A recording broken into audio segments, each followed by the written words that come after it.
Hello साथियों, आइए आज हम पढ़ते हैं वैदिकोत्तर साहित्य की कुछ रचनाओं को। जो वैदिक काल के बाद की जो रचनाएं हैं उन्हें हम वैदिकोत्तर साहित्य कहा जाता है, वैदिकोत्तर काल कहा जाता है। उस काल में जो रचनाएं हुई हैं जैसे वेदांग है और उपवेद है। आज हमको विशेष तौर पर हम जानेंगे वेदांग और उपवेद। सबसे पहले देखते हैं वेदांग। वेदांग क्या है?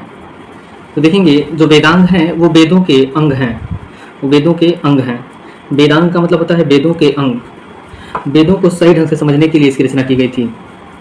देखेंगे वेदों को सही ढंग से समझने के लिए, सही ढंग से समझने के लिए वेदांग की रचना हुई। वेदों को सही ढंग से समझने के लिए इसकी रचना हुई है। इनकी कुल संख्या 6 है। इनकी कुल संख्या 6 है। आइए देखते हैं नंबरिंग करके। एक पहले नंबर पर हम लिखते हैं व्याकरण। व्याकरण। नंबर 2 पे लिखते हैं निरुक्त। निरुक्त। और तीसरे नंबर पे ज्योतिष। ज्योतिष। चौथे नंबर पे शिक्षा। पांचवें नंबर पे कल्प। और छठवें नंबर पे छंद। तो ये व्याकरण, निरुक्त, ज्योतिष, शिक्षा, कल्प ये और छंद, ये 6 वेदांग हैं। इन वेदांगों का अपना अपना एक मीनिंग्स है, अर्थ है। जैसे व्याकरण देखेंगे तो व्याकरण का जो अर्थ है वह लिया जाता है मुख से। व्याकरण का अर्थ है मुख। व्याकरण का अर्थ है मुख। और निरुक्त का अर्थ है, निरुक्त को लिया जाता है, जैसे वेद रूपी मुख इसको कहा गया। वेद के अंग हैं तो कौन कौन से हैं? तो व्याकरण है। व्याकरण क्या है? वेद का मुख है। वेद का मुख है व्याकरण। अगर निरुक्त की बात करेंगे तो निरुक्त है कान। निरुक्त है कान, ये वेद का कान है निरुक्त। बात करेंगे ज्योतिष की तो ज्योतिष है नेत्र। वेदों का नेत्र है ज्योतिष। और शिक्षा जो है, शिक्षा है नासिका, नाक। नासिका या नाक इसे ही बोलते हैं। तो नासिका हो गया, वेदों का नासिका हो गया शिक्षा। और कल्प की बात करेंगे तो कल्प है हाथ। कल्प है हाथ। और छंद हो गया पैर। तो वेदों का पैर किसे कहते हैं? छंद को। वेदों का हाथ किसे कहते हैं? कल्प को। वेदों की नासिका शिक्षा को। वेदों का नेत्र हो गया ज्योतिष। वेदों का कान हो गया निरुक्त। और वेदों का मुख हो गया व्याकरण। अब हम इसमें विशेष रूप से समझेंगे कि किसका क्या अपना वैल्यू है, क्या महत्व है। तो देखिए व्याकरण जो है यह भाषा को वैज्ञानिक शैली प्रदान करना, इसका महत्व था व्याकरण का। वेदों का मुख कहा जाता है और भाषा को वैज्ञानिक शैली प्रदान करता है। भाषा को वैज्ञानिक शैली प्रदान करना, शैली प्रदान करना इसका मुख्य कार्य है। भाषा को वैज्ञानिक शैली प्रदान करना इसका मुख्य कार्य है। तो आइए देखते हैं व्याकरण ग्रंथों को। तो व्याकरण ग्रंथ 3 है मुख्य रूप से। इसमें सबसे प्राचीन जो व्याकरण ग्रंथ है वो है अष्टाध्यायी। वह है अष्टाध्यायी। दूसरे नंबर पे जो है वो है महाभाष्य। महाभाष्य। और तीसरे नंबर पे है, तीसरे नंबर पर जो है वो है वर्तिका। वर्तिका सबसे प्राचीन अष्टाध्यायी को माना जाता है। सबसे प्राचीन है व्याकरण, सबसे प्राचीन व्याकरण ग्रंथ अष्टाध्यायी है। इसके रचनाकार की बात करिएगा तो पाणिनि है, महर्षि पाणिनि इसके रचनाकार हैं। और महाभाष्य के जो रचनाकार हैं वो हैं पतंजलि। पतंजलि। और वर्तिका के रचनाकार हैं कात्यायन। कात्यायन। संयुक्त रूप से अगर हम इन तीनों ऋषियों की बात करेंगे तो इन तीनों ऋषियों को हम लोग मुनित्रयी भी कहते हैं। ध्यान रखें इस बात को, तीनों ऋषियों को संयुक्त रूप से मुनित्रयी कहते हैं। मुनित्रयी। क्वेश्चन पूछा जाता है एग्जाम में कि मुनित्रयी के अंतर्गत कौन कौन से ऋषि आते हैं, तो बताएंगे पाणिनि, पतंजलि और कात्यायन। अष्टाध्यायी के रचनाकार पाणिनि हैं और महाभाष्य के पतंजलि, वर्तिका के कात्यायन हैं। ये प्रमुख रूप से व्याकरण ग्रंथ हैं। पुनः हम बात करते हैं निरुक्त की। तो निरुक्त का अर्थ होता है कान। और कान से अब देखेंगे, इसमें इसे वेद की आत्मा भी कहते हैं। इसे वेद का कान तो कहते हैं, साथ ही साथ इसको वेद की आत्मा भी कहते हैं, आत्मा भी कहते हैं, इसे वेद की आत्मा भी कहते हैं। और निरुक्त की बात करिएगा तो इसका अर्थ अगर हम निकालते हैं, इसका तात्पर्य क्या होता है, तो इसका तात्पर्य होता है, तात्पर्य व्युत्पत्ति से लिया जाता है, व्युत्पत्ति से लिया जाता है तात्पर्य इसका। माना जाता है इससे वैदिक शब्दों की व्युत्पत्ति हुई है, माना जाता है इससे वैदिक शब्दों की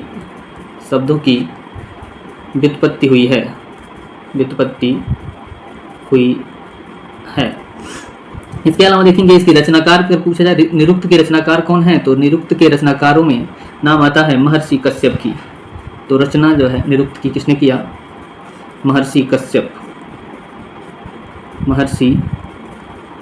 ने किया, महर्षि कश्यप ने इसकी रचना किया। और ये जो इन्होंने रचना किया है निरुक्त शास्त्र की, वो निघंटु नामक ग्रंथ में वर्णित है, निघंटु नामक ग्रंथ में वर्णित है, संकलित है। पुनः हम बात करते हैं ज्योतिष की, नंबर 3 पे ज्योतिष की बात करेंगे थोड़ा सा। तो ज्योतिष जो होता है ये वैदिक यज्ञों और अनुष्ठानों का समय ज्ञात होता है। इससे ज्योतिष से वैदिक यज्ञों और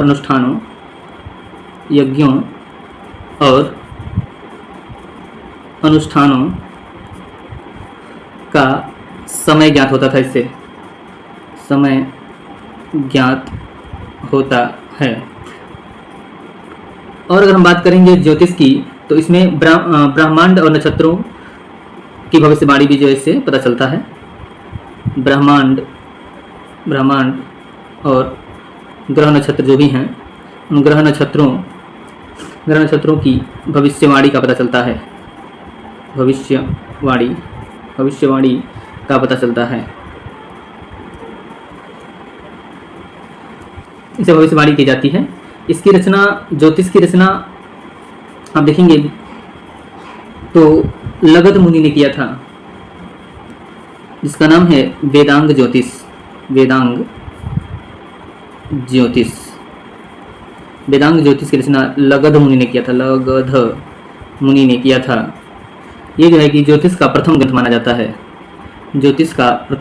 जाता है, जिसको लगध मुनि ने इसकी रचना की थी। अब बात करेंगे हम शिक्षा की।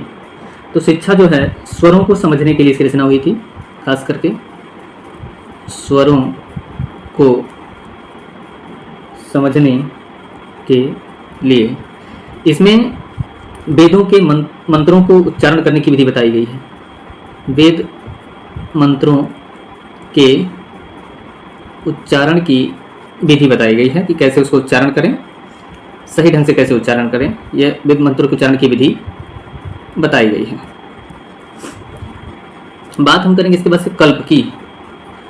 कल्प जो है, जो वेद का हाथ कहा जाता है कल्प, इसमें यज्ञ संबंधी नियम दिए गए हैं। इसमें यज्ञ संबंधी नियम दिए गए हैं, इस यज्ञ संबंधी नियम दिए गए हैं। और जो कल्प है, ये कल्प में कर्मकांड के विधि नियम भी हैं। कर्मकांड के विधि नियम भी इसी में हैं, बताए गए हैं। जो सूत्र में लिखा गया है इसको कल्प सूत्र कहा जाता है। तो मिला के इसको कल्प सूत्र कहा जाता है। और कल्प सूत्र के 3 भाग हैं। कल्प सूत्र के 3 भाग हैं। पहला है श्रोत्र सूत्र,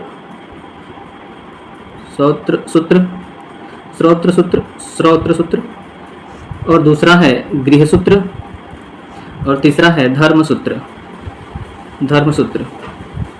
3 भाग इसके किए गए हैं कल्प के। पद्य को चरणबद्ध रूप में सूत्रबद्ध करने की क्रिया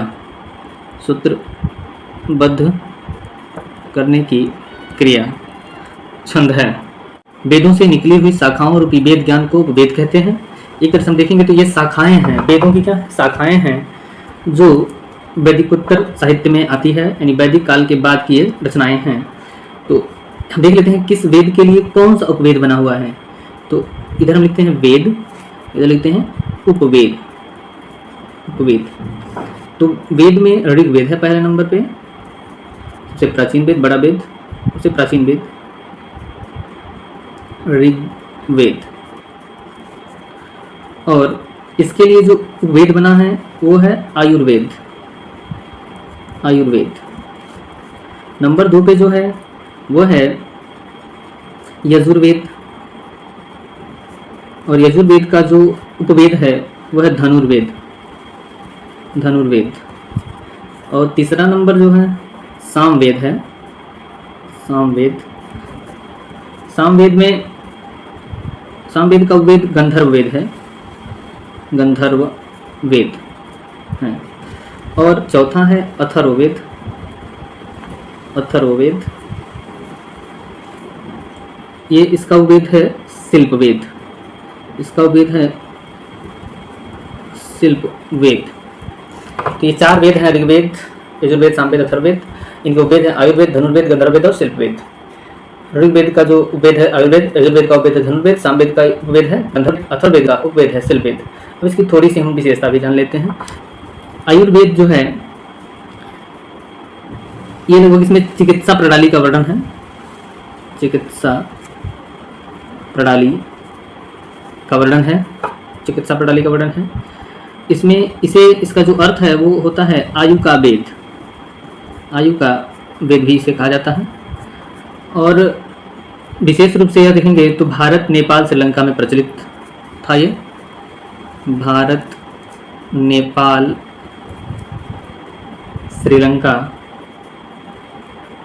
श्रीलंका में ये प्रचलित था।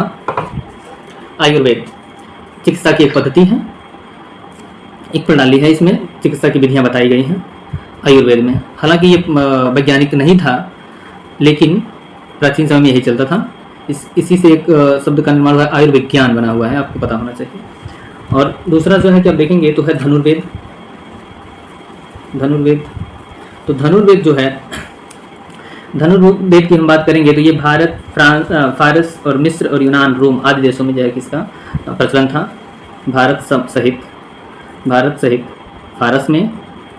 फारस में, मिस्र में, यूनान में और रोम आदि जगहों पर धनुर्वेद की शिक्षा दी जाती थी। धनुर्वेद का मतलब क्या है कि धनुर्विद्या या सैन्य विज्ञान से है। धनुर्विद्या, धनुष सिखाने की विद्या इसमें दी जाती थी। धनुर्विद्या या सैन्य विज्ञान भी इसे कहा गया है, सैन्य विज्ञान। अग्नि पुराण और महाभारत में भी इसका उल्लेख मिलता है। अग्नि पुराण और महाभारत जैसे प्राचीन ग्रंथों में भी इसका उल्लेख है। इसके बाद हम बात करेंगे धनुर्वेद के बाद से गंधर्ववेद की, तीसरे नंबर की गंधर्ववेद, जो कि सामवेद का उपवेद है। इसमें ध्वनि के मूल तत्व को प्रदर्शित किया गया है। ध्वनि के मूल तत्व को प्रदर्शित किया गया है। इसमें नाद को प्रमुख माना गया है। नाद यानी ध्वनि, ध्वनि यानी नाद। इसी के 2 भाग हैं, आहत नाद, अनाहत नाद। तो उसी से सब सृष्टि की रचना मानी जाती है, नाद से ही, ध्वनि से ही। तो ये मुख्य रूप से वो बताता है नाद। और गंधर्ववेद में देखेंगे, ध्यान देंगे तो सामवेद, जैसे मैंने बताया है, सामवेद में संगीत गीत भी होती है। तो वहाँ यहाँ भी देखेंगे तो गंधर्ववेद इसी को प्रचारित करता है। भारत में भारतीय संगीत को, भारतीय संगीत, गंधर्ववेद में भारतीय संगीत, शास्त्रीय संगीत, राग सुर आदि का, राग सुर, गायन और वाद्य यंत्रों का भी वर्णन है। तत्सुशिर औनद्य घन आदि का वर्णन इसमें मिलेगा आपको। इसके बाद से बात करते हैं अथर्ववेद का जो उपवेद है शिल्पवेद। शिल्पवेद में आपको मिलेगा बाह्यंतर और अभ्यंतर 64 कलाओं का वर्णन है। 64 कलाओं का वर्णन इसमें मिलेगा। 64 कलाओं का 64 कलाएं जो हैं ये बाह्य कुछ हैं, जिसमें नृत्य, हस्तशिल्प, वास्तुकला आदि आ जाता है। और 64 कलाएं जो अभ्यंतर हैं, या 64 अभ्यंतर कलाएं और 64 बाह्य कलाओं का इसमें वर्णन है। एक चीज और आपको नोट करना है कि चरक और सुश्रुत ग्रंथ है, ग्रंथों में आयुर्वेद को अथर्ववेद का उपवेद माना गया है। अथर्ववेद का उपवेद माना गया है। वैसे तो आप देखेंगे आयुर्वेद जो है ऋग्वेद का उपवेद है, लेकिन इन ग्रंथों में आयुर्वेद को अथर्ववेद का उपवेद माना गया है।